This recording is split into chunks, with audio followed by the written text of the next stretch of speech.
Hey guys, it's me. I'm back again. Long time no talk. Um, I wanted to make this video. This is kind of like an unplanned video just to talk about my experiences as a Gen Z in the job market and looking for jobs. And I find that most of the videos where I just speak honestly about my experience, like, do the best, not only in terms of, views, but also I'm making this video just to let other Gen Z know that, you're not alone in this type of experience. But basically, what happened this year, which this year has been so chaotic, was I left my pretty high paying, stable job when I was living back at home, and then I decided to take a huge risk, a huge personal risk, a huge career risk to move across the country to New York City alone and kind of pursue what I wanted to do and work in tech sales. And then, I don't want to get too much into details in this video because it's not the time and place, but unfortunately, it just didn't work out. And since then, I've been really looking for jobs, and I thought it would bounce back immediately, but honestly, it's been a bit tougher than I imagined. Then I searched up on the internet, and apparently, like, a lot of people, a lot of Gen Z, and I'm not just talking about Gen Z that graduated 4 or 5 years ago. I'm talking about Gen Z that graduated last year and this year. And I was supposed to graduate this year. I graduated last year, but specifically, like, these 2 years have been really struggling with finding jobs. And with Trump's economy, what I read from like economists online and stuff is that the job market is not going to get any better for the next 3 years. It's only going to get like slightly worse. And I'm just like, all you people that voted for Trump, all my friends that voted for Trump, you guys are clowns. You guys are clowns for voting for Trump, because look at what's going on right now.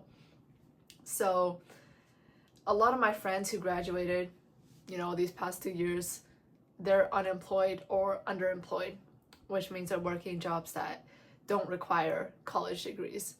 And there's nothing wrong with working those jobs. Like, that might be me after my unemployment benefits end. But it's like, we went to college, we spent a lot of money, we spent a lot of time, and we were told that we were going to get a job. I saw this comment on a YouTube video where they were talking about the Gen Z experience, which is what most people in Gen Z are experiencing, of going to college, putting in a lot of time and money, and then they can't get a job in the field that they studied. They have to work minimum wage, live with their parents, cannot afford an apartment, cannot retire, anxious, no friends, and gets called lazy and privileged by older generations. Obviously, I don't want to have that victim mindset, okay? If people always tell me, you just gotta work harder, why can't you just get a job? Stop blaming the society. But it's not like we don't want to work, okay? We want to work. We will literally work more hours. We are applying to way more jobs than previous generations have. And we're willing to take like a lower pay than what we deserve. But right now, everything is just not, every entry level is just not even entry level. It's ridiculous.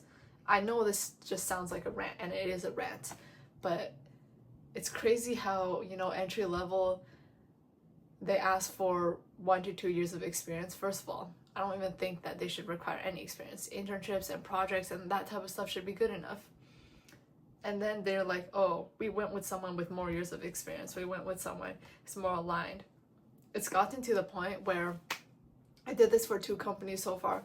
I literally offered to work for free for 1 month because I can afford to do it with my money coming in right now.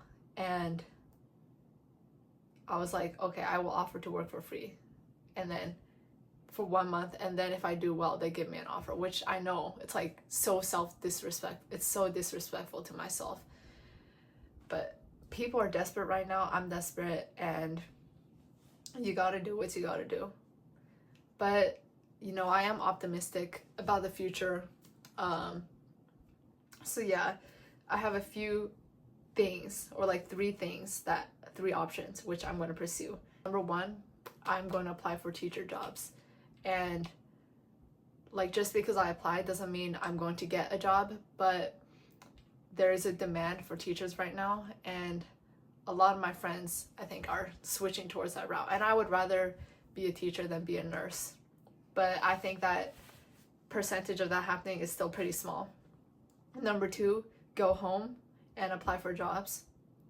And then number 3, my plan, which I'm probably going to do, is to still continue to apply for the jobs that I'm applying for right now. Move out of my apartment into something cheaper. Get like just a job to get some income coming in, like a server job or retail job.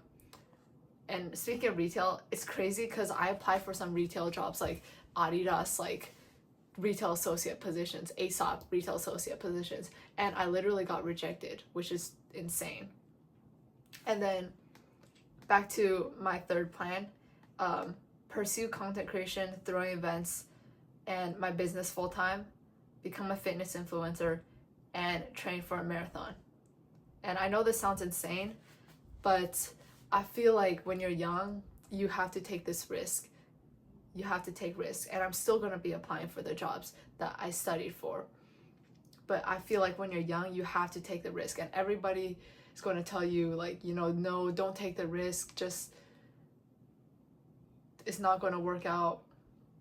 But there's just like something in you that says, yes, it's going to work out. And starting from next week, I'm going to document like everything. I'm going to document my job search process. I'm going to document what I do. I'm going to post on LinkedIn if I don't get a job by next week, which actually helps. I think a lot of people, they're actually really willing to help you.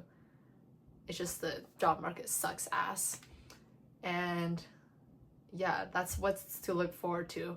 I'm going to do like trying to get a job as a Gen Z series, and then I'm also going to be a fitness influencer as well. So yeah, thank you so much for watching, and I really wish y'all the best of luck, and stay tuned for new videos. Also, this is my dog. I got her from Japan, from Don Quixote. The name is Margot Photobomb.